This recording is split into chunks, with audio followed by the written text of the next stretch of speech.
Besti. Besti, Besti, Besti. Nggak kompak nih. Ulang ya. Besti. Besti, Besti, Besti.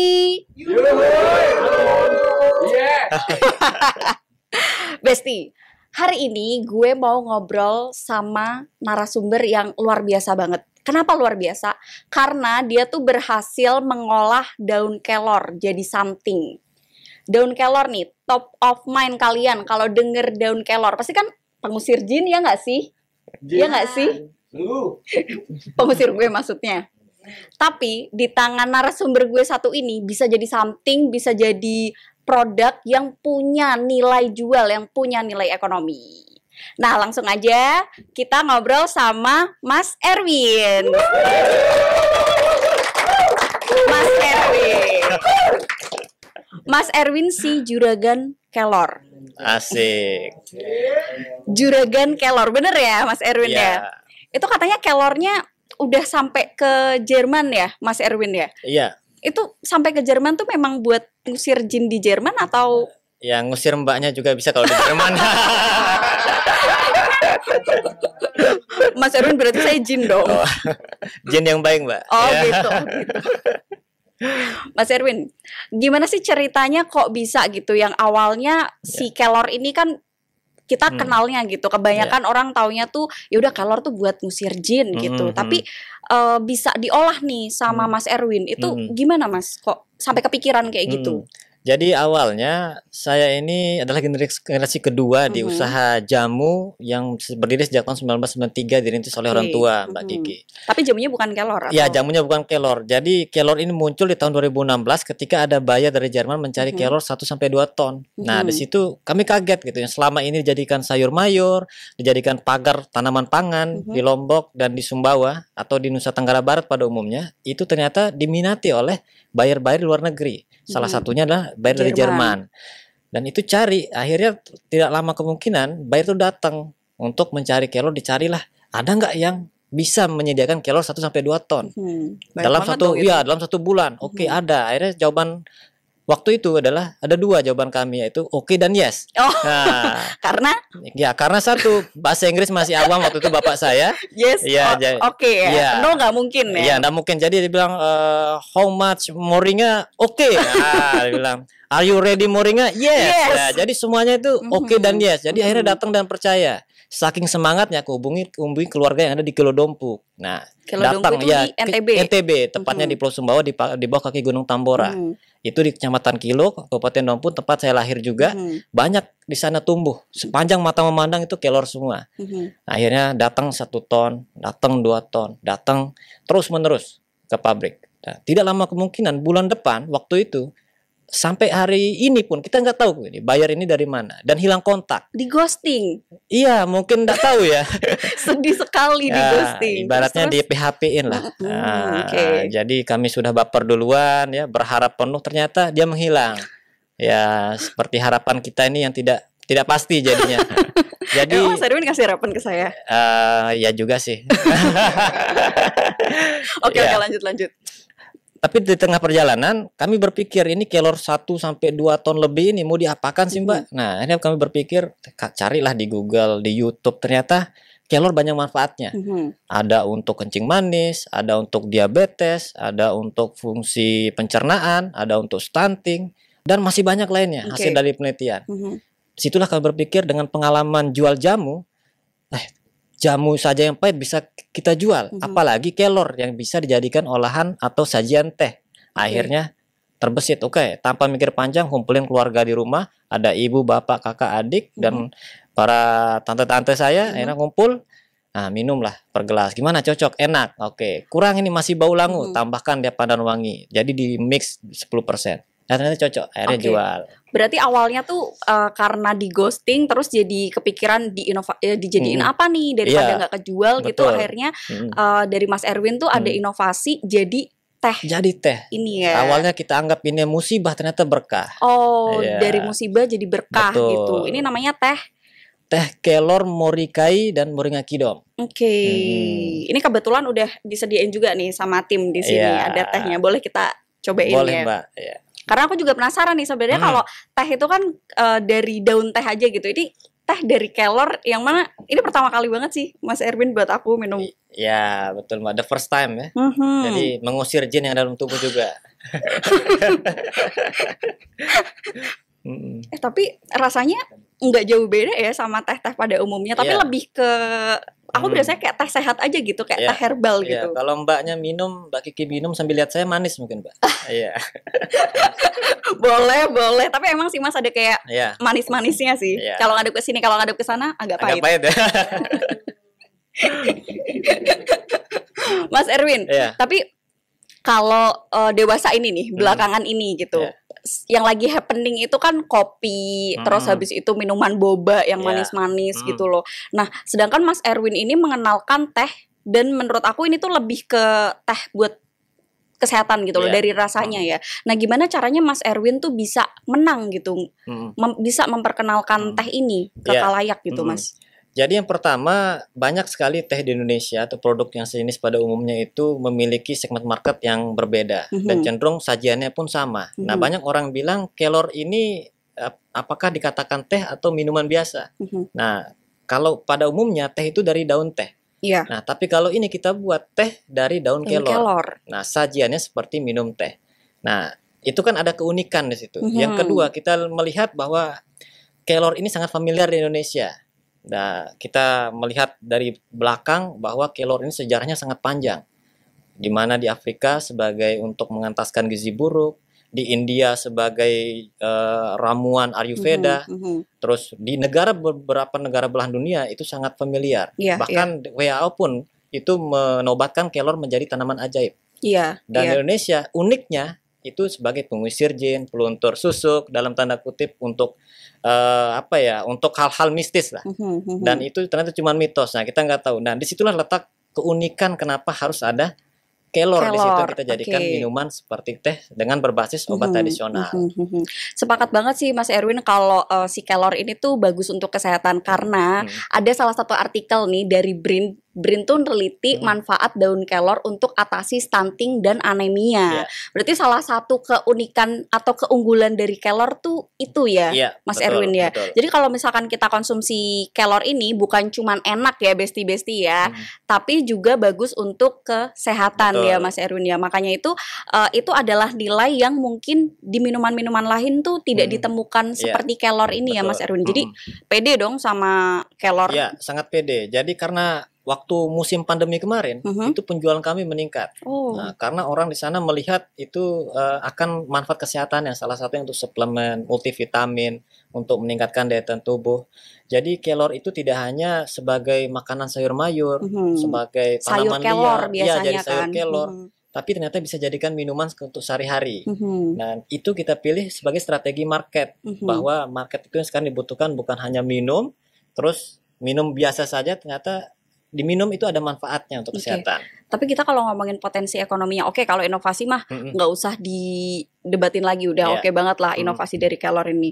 Tapi kalau kita ngomongin potensi ekonominya atau pasar untuk kelornya sendiri, kalau menurut Mas Erwin seperti apa? Sangat besar. Jadi pasar di Indonesia itu sangat bersaing dan juga banyak produk sejenis yang serupa. Yang membedakan itu adalah satu rasa, yang kedua itu legalitasnya.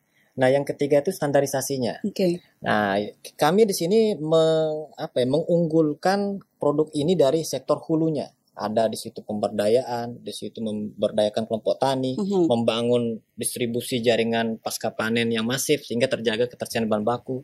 Nah, itu kami jaga semua supaya mengantisipasi pasar yang terus melonjak gitu. Jadi jangan sampai pasar meminta lebih banyak, kami kelabakan di bahan bakunya.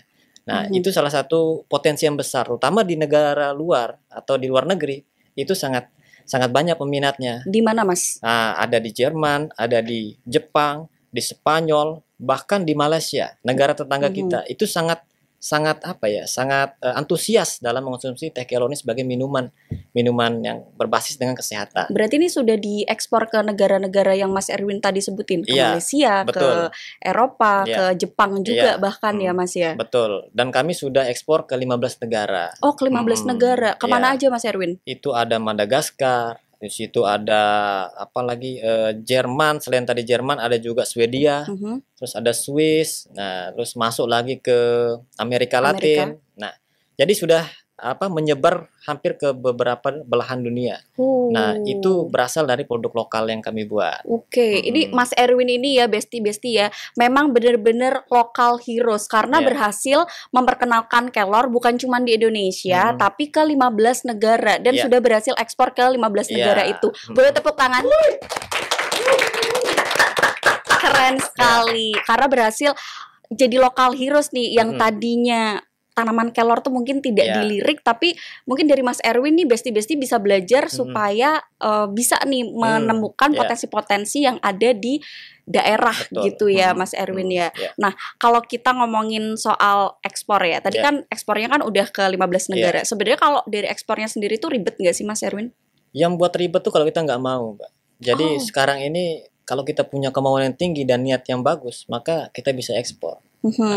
Manjada wajada. Wih, apa tuh artinya? Kita bersungguh-sungguh maka kita akan dapat hasilnya. Mantap Mas Erwin. Ya, jadi sekarang ini tergantung diri kita ini, mau apa tidak, berani apa takut. Nah, kita harus bisa mendobrak semua yang ada di depan. Nah, itu tujuan untuk itu. Nah, tapi kalau kita kembali dengan kelor ini, yang kita lihat dulu adalah sebagai tanaman yang liar dan remeh-temeh, Mbak. Ternyata diminati oleh pasar luar negeri. Kalau kelor itu dulu zaman nenek moyang kami dulu itu hanya sebatas dikonsumsi sampai dapur. Tapi hari ini sudah bisa dikonsumsi di atas pesawat, di hotel-hotel, ya sudah di restoran. Nah, kalau dulu kelor adalah simbol kemiskinan. Tapi hari ini saya berani mengatakan bahwa kelor di Nusa Tenggara Barat itu sebagai simbol kemakmuran. Wih. Kelor adalah sumber kemakmuran di Nusa Tenggara Barat ya. Mas Erwin, kalau ekspor sekali ekspor gitu tuh biasanya berapa banyak sih? Ya, pertama kami mengekspor itu ada 100 pieces dulu, pelan-pelan karena kan baru dikenal. Yang kedua itu naik jadi 500, ketiga naik jadi 1000, ya, keempat seterusnya naik menjadi 10.000 hingga 20.000 pieces. Bahkan di Malaysia kemarin itu kami ekspor hingga 600.000 saset. 600.000 saset tuh berarti kantung ya? Kantung saset. Kantung saset. Dan itu dipesan langsung oleh pabrik yang ada di Malaysia. Jadi di labelin gitu sama gitu. Malaysia ya. Betul. Tapi udah keren banget sih karena kan walaupun Mas Erwin ini belum ngekspor pakai mereknya ke Malaysia, setidaknya tuh tidak mengekspor barang mentah, udah menjadi barang jadi, mereka tinggal ngepakin aja ya Mas Erwin ya. Nah, aku ngebayanginnya nih kalau misalkan ekspor kan butuh banyak gitu ya, tehnya tuh butuh banyak gitu, kelornya tuh butuh banyak gitu. Nah, Mas Erwin tuh dapatnya dari mana sih? Karena tadi kan sempat disinggung sedikit ada pemberdayaan tuh. Ya, jadi kami ini mulai dari keluarga dulu di Kecamatan Kilo, Kabupaten Dompu. Itu banyak sekali keluarga kami yang sebagai petani. Dan di situ tersebarlah menjadi masyarakat tani yang kami bentuk, ada melalui BUMDes, ada melalui beberapa kelompok tani hingga menyebar sampai Pulau Sumbawa, terus Kabupaten Sumbawa, masuk ke KSB, masuk ke Pulau Lombok, dan sekarang udah kami bentuk di Lombok juga, ada Lombok Utara, Lombok Timur, Lombok Tengah. Jadi masing-masing hampir 10 kabupaten di Nusa Tenggara Barat itu kita bentuk jaringan kelompok tani untuk membudidayakan kelor. Gitu. Jadi kalau Mas Erwin butuh kayak aku butuh daun kelor nih, itu tinggal dari petani-petaninya tuh udah mengumpulkan ke Mas Erwin, atau mungkin kayak berapa setiap panen tuh langsung dikasih ke Mas Erwin, atau gimana skemanya? Jadi kalau kami butuh namanya daun kelor yang kering, maka kami menghubungi para petani yang ada di jaringan kami. Nah, itu kami hubungin, setelah itu kami lakukan cek kadar air, cek semuanya, dan membimbing mereka sehingga mereka bisa secara mandiri.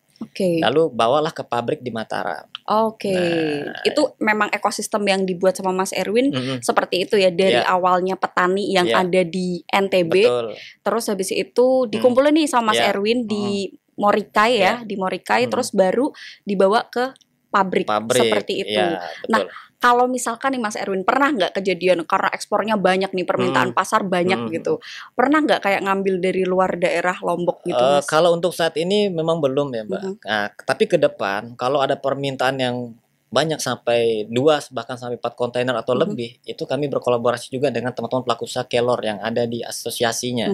Dan itu kami berjejaring juga dengan teman-teman pelaku usaha kelor yang banyak tersebar di seluruh Indonesia. Jadi kita berkolaborasi dan bersinergi. Jadi supaya kelor Indonesia itu terkenal. Nah, jadi tidak hanya NTB tapi yang lain juga terkenal. Jadi kalau kita buat tagline itu, dunia tak selebar daun kelor, tapi kelor Indonesia menyebar ke seluruh dunia. Wih. Ya. Dunia tidak selebar daun kelor, tapi daun kelor menyebar ke seluruh dunia ya, bukan cuma Indonesia ya. Karena kalau daun kelor ini tuh bisa tumbuh di mana aja nggak sih, Mas? Betul, Mbak. Atau jadi kelor itu cuma satu tempat yang bisa tumbuhnya, yaitu di atas air laut. Ya. Bahkan dari tanam pun kelor itu bisa tumbuh. Bisa tumbuh di mana aja di mana ya? saja. Betul. Jadi kalau misalkan besti-besti nih mau nanam kelor, jangan ragu karena bisa di mana aja dan pasarnya pun juga sudah ada ya. Betul, Mas Erwin. Sudah ada. Nah misalkan nih besti-besti ini pengen kayak gabung sama Gapokta-nya Mas Erwin gitu, bisa nggak sih join lewat Morika ini? Atau Sangat bisa. Jadi nanti setelah teman-teman misalnya atau besti-besti ini sudah punya jejaring di desa-desa atau di wilayahnya masing-masing, ya tinggal hubungin saya, nanti kita kolaborasi jika ada permintaan banyak, karena kan negara luar itu banyak maunya lah. Ada yang spesifikasi harus warnanya hijau, jangan sampai ada kuning, harus ada rantingnya. Ada juga buyer yang tidak mau sama rantingnya. Ada yang mau serbuk halus tapi agak kasar sedikit. Jadi banyak maunya lah. Nah itu harus kita persamakan dulu kualitas dan grade-nya. Nah kalau udah ada gambarannya, ayo kita gerak bareng-bareng. Kita ekspor bareng-bareng. Nah seperti itu. Kalau kelor sendiri tuh selain NTB nih, dari Mas Erwin tuh ada di mana aja sih yang banyak gitu penyebaran kelor? Penyebaran kelor Indonesia itu sangat banyak sekali, terutama itu ada di Pulau Jawa, itu ada di NTT, ada di Bali, ada di Sulawesi, termasuk Sulawesi Tenggara, dan sudah menyebar hampir ke seluruh Indonesia. Nah, itu yang membuat kami semakin semangat bahwa potensi kelor Indonesia ini sangat besar. Nah, jadi tidak hanya terkenal dengan mitos, tetapi terkenal dengan nilai tambah dan ekonominya sangat tinggi. Ternyata kelor itu bukan lagi dipandang sebelah mata. Jadi kelor ini sebagai sumber untuk menghasilkan nilai ekonomi atau nilai tambah yang sangat tinggi. Kelor ini tuh ada potensi ekonominya. Betul. Gitu ya Mas Erwin ya. Nah selain teh tuh bisa diolah apa lagi sih Mas Erwin? Ya jadi kalau kelor itu termasuk ke olahan tanaman HHBK ya Mbak, hasil hutan bukan kayu. Bisa dijadikan olahan pangan, bisa dijadikan olahan obat tradisional. Nah tapi selain dari teh itu bisa jadi stik kelor, bisa jadi sabun kelor, terus parfum kelor, sampo kelor, ada permen kelor, ada keripik kelor, ada rempeyek kelor. Nah, semua kelor, jadi kelorisasi. Kalau Indonesia nih punya hilirisasi, kalau Mas Erwin punya kelorisasi. Ya, oke. Kalau yang keripik kelor aku udah pernah nyobain waktu itu Mas. Aku waktu itu ke Lombok, terus aku beli itu karena aku penasaran kok kelor dibikin keripik gitu kan. Terus akhirnya aku nyobain. Rasanya gimana Mbak? Rasanya oke. Bukan rasa yang pernah ada ya. Jinnya keluar. Baru kali ini nih gini langsung nih. Oh gitu. Jadi bukan cuma teh tapi bisa jadi produk-produk lainnya juga. Betul. Jadi banyak sekali inovasi produk lokal yang bisa dikembangkan dengan komoditas kelor. Ini baru kelor dari daun, Mbak. Belum nanti dari bijinya. Belum dari kita mulai dari akar, batang, ranting, apalagi ada biji, ada buah, ada kulit biji. Itu bisa jadi semua jadi produk. Serius Mas, bisa jadi apa aja? Bahkan embunnya dari tanaman kelor itu bisa menjadi minyak. Embun dari batang kelor yang tumbuh ketika subuh itu kan berembun dia, daunnya, batangnya, itu bisa jadi obat juga. Bisa jadi minyak kelor. Jadi benar-benar nggak ada yang kebuang ya. Betul. Semuanya ya bisa jadi nilai ekonomi, bisa jadi produk. Betul. Ya di situ ya. Selain olahan pangan juga bisa jadi POC atau pupuk organik cair. Pupuk organik cair. Jadi ini bisa diolah tidak hanya untuk manusia tetapi untuk tumbuhan, bahkan sebagai pakan ternak. Limbahnya pun sebagai pakan ternak. Nah, karena mengandung banyak antioksidan yang tinggi dan juga karbohidrat yang tinggi. Mas Erwin, kalau di Korea itu punya ginseng, kalau kita tuh punya kelor ya. Betul. Mas Erwin ya. Karena nih ada berita kelor katanya tuh tanaman ajaib khas Indonesia yang menjadi pesaing ginseng Korea. Ya. Berarti ini benar ya Mas Benar. Erwin ya? Waktu Indonesia lawan Korea itu kelor versus ginseng. Ya. Ya, beda server. Iya, dan akhirnya Indonesia menang. Iya, karena kelor. makan kelor. Ya. Pemain timnas tuh sebelum itu makan kelor dulu. Say. Oh, ternyata kuncian Indonesia menang tuh bukan Sintayong ya. Kelor ternyata ya. Makanya Sintayong sangat nyaman di Indonesia. Karena ada kelor. Iya, betul. Itu. Aduh, tidak bisa berkata-kata nih sama Mas Erwin nih gue nih. Mas Erwin, kalau di NTB tadi kan memang banyak kelor ya, yang betul. akhirnya tuh Mas Erwin yang aku sebut tadi jadi local heroes tuh memberdayakan adanya kelor itu menjadi something, menjadi produk turunan, menjadi produk yang berdaya saing, yang punya nilai ekonomi. Nah, kalau ke depan tuh Mas Erwin kepikiran lagi nggak sih sebagai local heroes nih, kepikiran komoditas apa nih yang bisa jadi sesuatu? Ya, kalau kita lihat di Indonesia itu kenapa Jepang, Belanda itu menjajah kita berabad-abad ya, berratusan tahun. Ternyata banyak sumber daya alam yang ternyata sangat menguntungkan bagi mereka untuk diperoleh. Dan kita lihat di Nusa Tenggara Barat itu terkenal dengan palawija, padi, jagung, kedelai, ya, semua ada bawang dan lain.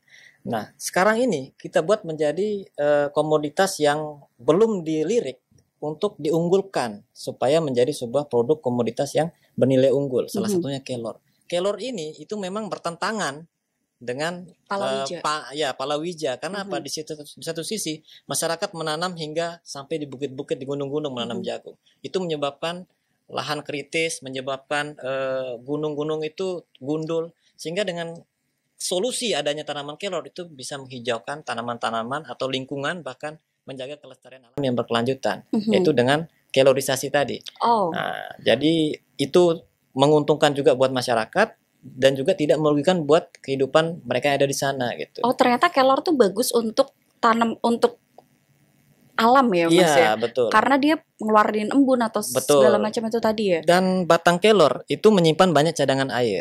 Nah, maka kalau di lahan areal penanaman, misalnya tanaman jagung, itu pagarnya itu adalah tanaman kelor. Nah, itu aman. Aman dari hama, aman dari manusia, aman dari hewan, aman dari sapi atau kerbau. Nah, selain itu juga menguntungkan bagi tanaman pangan lainnya.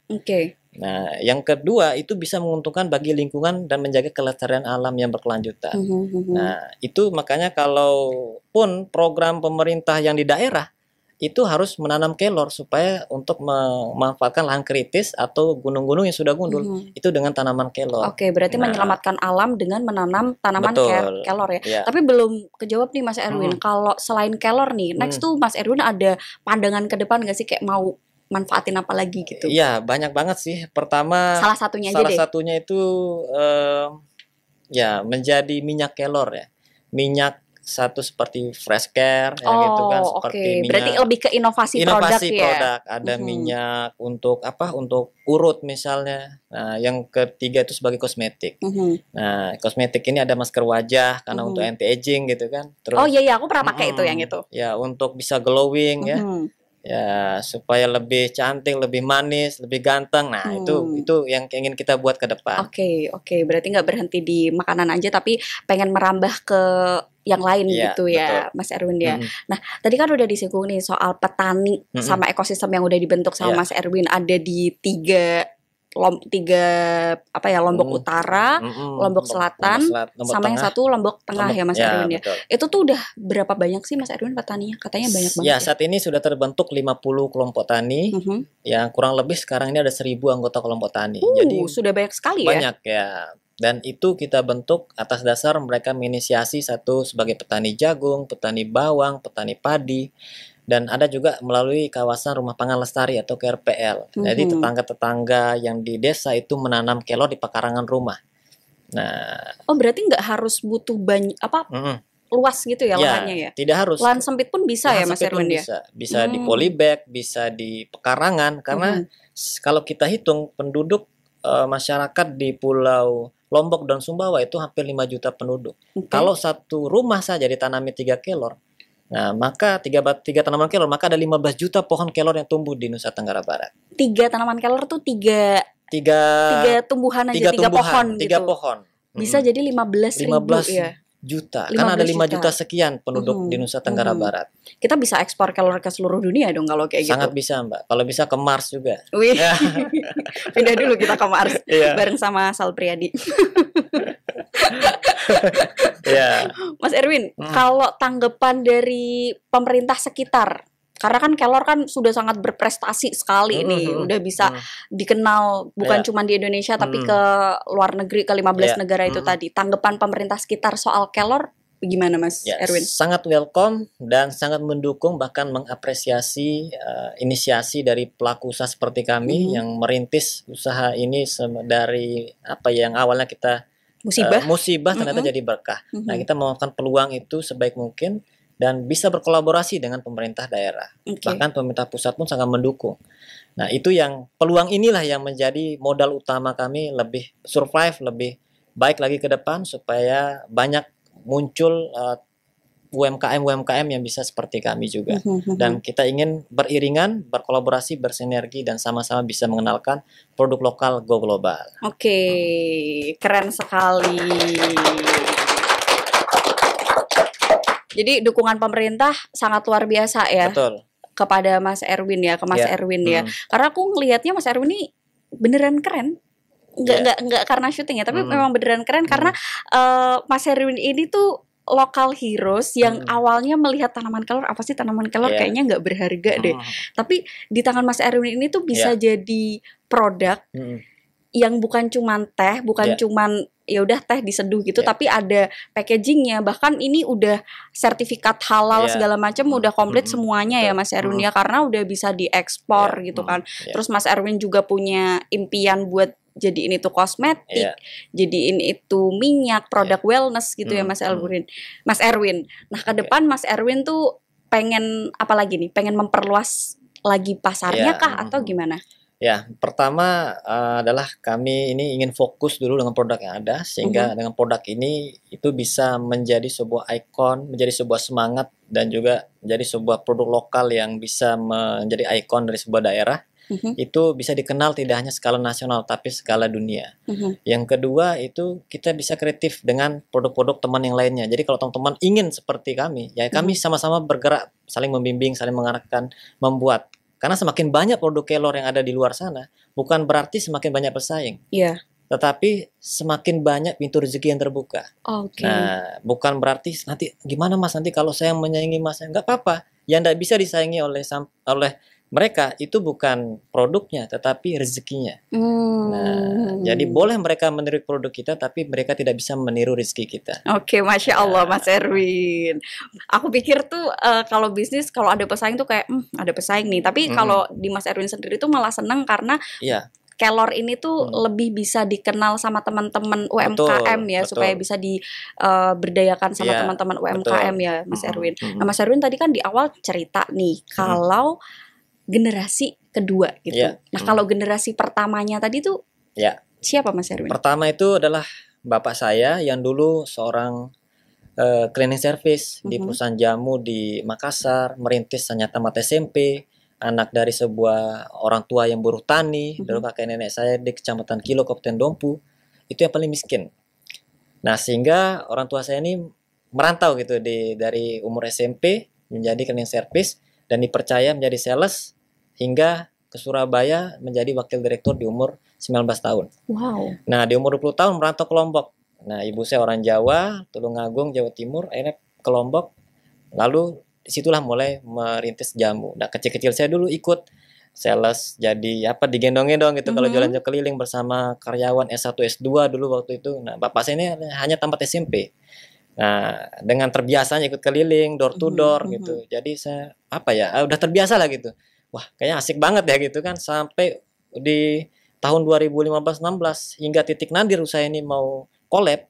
Nah, akhirnya datanglah sebuah itu tadi, buyer dari Jerman itu. Nah, yang nge-ghosting tadi ya. Yang ghosting akhirnya, wah, kayaknya ini sebuah rezeki yang harus kita manfaatkan. Akhirnya naik lagi dari awalnya turun, sampai sekarang ini naik. Jadilah dia produk industri kelor yang berbasis dengan obat tradisional.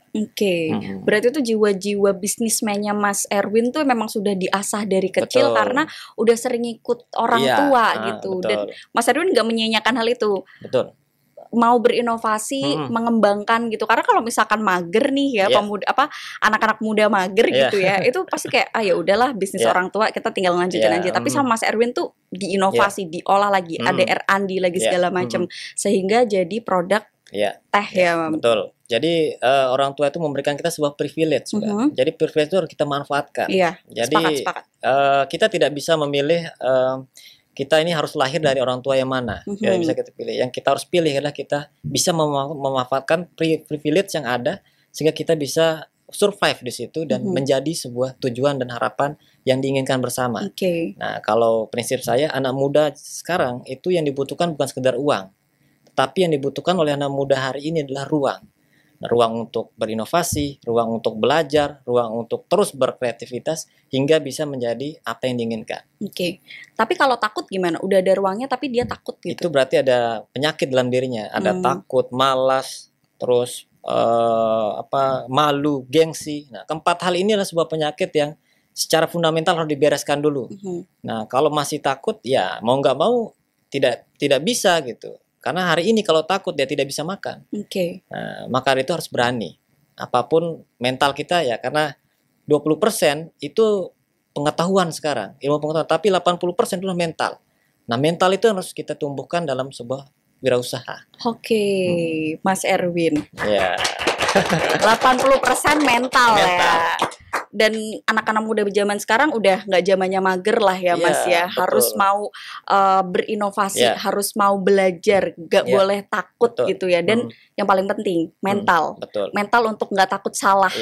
Karena kalau dari aku sendiri kadang-kadang tuh masih ada rasa takut untuk takut banget untuk mulai, takut banget salah segala macam, dan ternyata tuh salah ya Mas Erwin ya.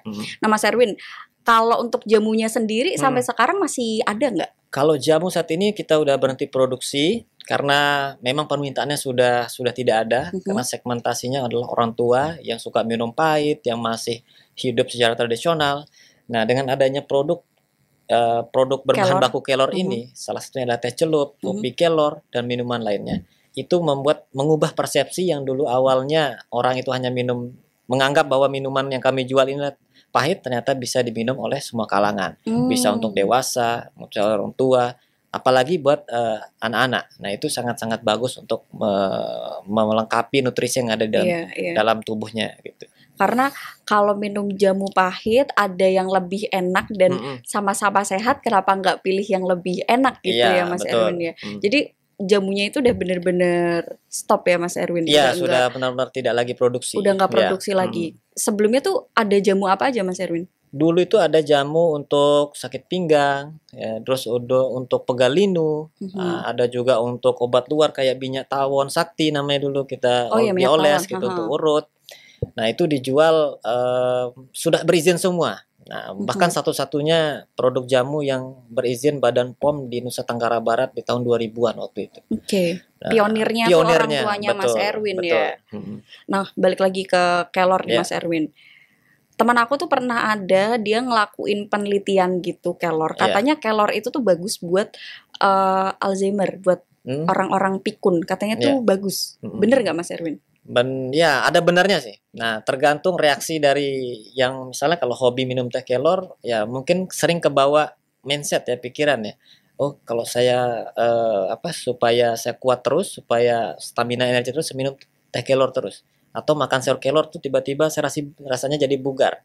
Nah, apalagi untuk mengatasi itu tadi, pikun sering lupa misalnya. Nah, karena manfaatnya banyak banget, terutama mengandung banyak vitamin A, vitamin C, bahkan 24 kali lipat daripada potasium pisang. Nah, itu sangat mendukung berbagai problem yang ada dalam tubuh kita sebenarnya. Salah satunya tuh untuk mencegah atau kepikunan itu tadi Mas Erwin ya. Untuk mengatasi Alzheimer itu tadi ya Mas Erwin. Ini kayaknya kita perlu minum lagi Mas biar nggak pikun. Ya, betul Mbak.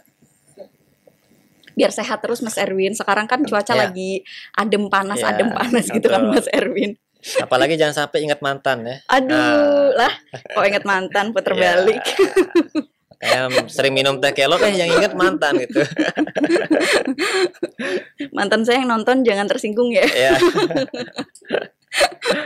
Mas Erwin, aku mau minta pesan dan inspirasi dari Mas Erwin tuh buat teman-teman, buat bestie-bestie UMKM kita, karena Mas Erwin ini tuh udah bener-bener bisa bukan cuman memberdayakan potensi lokal yang awalnya terbengkalai, bisa bilang kayak gitu ya, tapi bisa jadi something di Mas Erwin. Tapi Mas Erwin juga di sini tuh ngebentuk ekosistem, buka pintu rezeki buat petani-petani yang ada di Lombok gitu kan Mas Erwin. Nah, boleh nggak minta pesan inspirasinya, karena kita lagi di insting nih, kita lagi di inspirasi penting, boleh nggak minta pesan-pesan dari Mas Erwin? Jangan pesan terakhir ya. Enggak dong, kita masih pengen ngobrol lagi nih ke depan Mas Erwin. Ya, yang pertama kalau dari saya, pertama itu kita harus bisa memanfaatkan peluang dan potensi yang ada, karena daerah kita ini sangat luas dan sangat kaya akan sumber daya alam. Nah, yang kedua, kita sebagai pelaku usaha, terutama di daerah atau bahkan di pelosok desa pun, itu kita jangan hanya bisa mengutuk kegelapan, tapi mari kita sama-sama menyalakan lilin bersama. Nah, karena kalau yang cuma bisa menggelapkan Indonesia ini cuma satu, Mbak Kiki, PLN. Oh iya, betul. Sepakat. Jadi kita harus menjadi cahaya dan menghidupkan lilin-lilin di setiap yang ada wilayah Indonesia supaya terang benderang dan kita bisa berkolaborasi. Nah, kita harus terus menyalakan dan menjadi cahaya di setiap kegelapan. Nah, yang kedua, kita juga harus bisa fokus kreatif dan inovatif, sehingga apa yang kita inginkan bisa tercapai semuanya. Nah, baru yang terakhir, bahwa sekali lagi anak muda yang dibutuhkan sekarang itu bukan uang, tapi dibutuhkan ruang untuk ikut berpartisipasi di masyarakat, ruang untuk ikut pelatihan, ruang untuk ikut belajar, ruang untuk berbisnis, ruang untuk semuanya itulah sumbernya cuan, ruang itu. Nah, kalau kita mindsetnya ruang, maka cuan itu akan datang. Nah, jadi kita harus memanfaatkan maksimal ada. Jadi jangan alasan kita mental health lah apa segala macam. Nah, baru dikit-dikit dibentak secara halus, nah sudah down gitu. Nah, kebayang nggak kalau kita hidup di terminal, di pasar, terus hidup di pelabuhan misalnya, itu lebih ngeri lagi di sana dunianya. Nah, tapi kita ini udah luar biasa. Nah, hal-hal seperti itu yang harus kita lakukan, harus kita survive dan bisa bertahan hingga sampai saat ini. Oke. Kalau tadi kan Mas Erwin selalu udah 2 kali mention tuh kita tuh bukan cuman butuh uang, bukan cuman yang penting tuh bukan cuman uang, tapi tuh ruang. Betul. Gitu ya Mas Erwin. Tapi pertanyaan aku nih, kalau ruang itu tuh butuh modal gitu Mas Erwin. Itu tuh gimana? Kayak misalkan nih, dia lulus SMA, dia udah harus buru-buru kerja nih sama orang tuanya nih, karena dia harus menghidupi adiknya segala macem, karena dia sandwich generation gitu. Nah, dia udah nggak bisa nih ngegapai ruang itu tadi, udah nggak ada privilege buat dia nih. Gimana menurut Mas Erwin? Modal itu kan bukan hanya sekedar materi ya, bukan sekedar uang, tapi modal itu adalah diri kita. Yang penting kita mau saja, berani saja. Itu dulu. Dengan keberanian itu kita punya jaringan, kita punya teman, punya keluarga, punya saudara, punya orang tua. Nah, itu adalah modal juga sebenarnya. Walaupun kita sandwich generation pun, kita keluar harus melihat jangan seperti katak dalam tempurung. Kita harus keluar, loncat menjadi sebuah pemikir yang out the box gitu. Out of the box. Jadi kita harus keluar dari pikiran-pikiran kita yang selama ini terkurung. Nah, itu nanti akan banyak jaringan itu muncul. Nah, bisa dari mungkin teman ke teman, terus temannya punya teman lagi, terus saja berjalan. Yang penting kita bisa menikmati prosesnya. Nah, dengan hanya modal itu, kemauan yang tinggi, semua itu bisa jadi barang. Nggak ngebatasin diri ya, nggak ngebatasin diri, gitu ya, membebaskan untuk yaudah kalau misalkan mau ini ya kejar hal itu. Mau jadi bisnismen ya bener-bener total di situ, berani untuk mengeluarkan modal-modal yang Mas Erwin tadi bilang, bukan cuma modal uang, tapi modal niat, modal kemauan. Supaya bisa jadi apa yang dimau ya Mas Erwin ya. Nah, oke. Mas Erwin, tapi kalau kita ngomongin generasi sekarang nih, boleh dong kita singgung dikit gitu soal generasi sekarang, karena Mas Erwin tadi bilang kayak mental illness segala macam itu kan sangat lekat sekali ya Mas Erwin dengan generasi-generasi yang ada di sini sih, generasinya banyak ya. Generasi-generasi ini gitu. Tapi bukannya kita nih sebagai millennials gitu. Aku kebetulan millennials. Kalau Mas Erwin apa? Masih Gen Z. Gen Z, zilenial ya. Aku ngeliat di profilnya Mas Erwin tuh, Mas Erwin yang Mbak Kiki nggak masuk kolonial kan? Enggak Oh, dong. ya, Aku enggak. sebenarnya masih zilenial Iya. juga. Tapi di Zilenial. bestie-bestie kayak kolonial semua ya? Ada beberapa yang di belakang makin ke Oh, belakang ada. kolonial. Kalau yang di depan tuh udah Iya. zilenial, Mungkin Mas lebih ke Erwin. belakang imperial lagi ya. Aduh, makin lagi ya Iya, Mas zaman Erwin. kerajaan. Bukannya kita tuh harus kayak merangkul temen-temen Iya. yang punya mental illness tadi ya. Jadi jangan kayak punya mental illness nih segala macam. Bukannya kita tuh harus bisa merangkul itu supaya punya satu tujuan yang sama gitu Iya, loh. Ya, memang kita pentingnya itu bersosialisasi, berkomunikasi, dan di situ kita penting membangun sebuah kelompok yang menjadi sebuah komunitas untuk mencapai tujuan bersama. Makanya waktu saya kuliah dulu itu aktif sekali, bahkan sampai sekarang ikut organisasi. Karena ada kata-kata mutiara bahwa teman itu adalah harta karun. Nah, semakin banyak teman, maka semakin banyak harta karun kita dapatkan. Jadi ada juga yang bilang satu musuh terlalu banyak, ya 1.000 sahabat itu masih sedikit. Nah, itu sangat besar maknanya. Nah, dengan kekurangan terbatasnya diri kita bisa memanfaatkan jejaring yang ada. Itu menjadi modal terbesar. Hari ini apalagi sudah ada gadget, sudah ada smartphone, sudah ada laptop, sudah ada iPad, semua itu bisa kita gunakan sebagai modal kita untuk bisa menjadi wirausaha, menjadi orang freelance dan lain-lain. Nah, banyak macam lah yang bisa kita dapat. Seperti itu. Oke. Jadi generasi yang sekarang ini tuh sebenarnya sudah sangat amat dimudahkan dengan adanya teknologi-teknologi yang ada ya Mas Erwin. Jadi udah gak ada alasan lagi untuk berani memulai apapun gitu. Kayak misalkan Mas Erwin untuk berani memulai meneruskan usaha orang tua tapi dengan inovasi baru yang dibawa sama Mas Erwin. In the end tuh malah jadi produk yang sangat amat bernilai ekonomi, sangat punya nilai jual sampai ke negara itu, ke 15 negara itu luar biasa banget ya Mas Erwin ya. Karena tadi Mas Erwin punya modal kemauan dan mentalitas yang sangat tinggi ya Mas Erwin ya. The real businessman memang, bukan cuma local heroes tapi ternyata Mas Erwin ini tuh the real businessman di mata aku setidaknya. Thank you banget Mas Erwin. Sama-sama, Mbak Kiki. Udah mau ngobrol sama kita hari ini buat berbagi inspirasinya di Insting, inspirasi penting. Oke.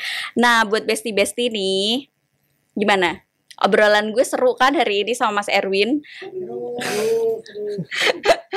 Karena di sini Mas Erwin tuh benar-benar membuktikan diri kalau ini nih yang namanya local heroes gitu loh. Dia tuh tidak memandang sebelah mata dengan potensi daerah yang ada, tapi dia berani mengambil resiko, berani untuk berinovasi sampai akhirnya Kelor ini tuh bisa kalorisasi, bisa dikenal bukan cuma di Indonesia tapi di seluruh negara, di 15 negara itu tadi, dan tentunya bernilai ekonomi.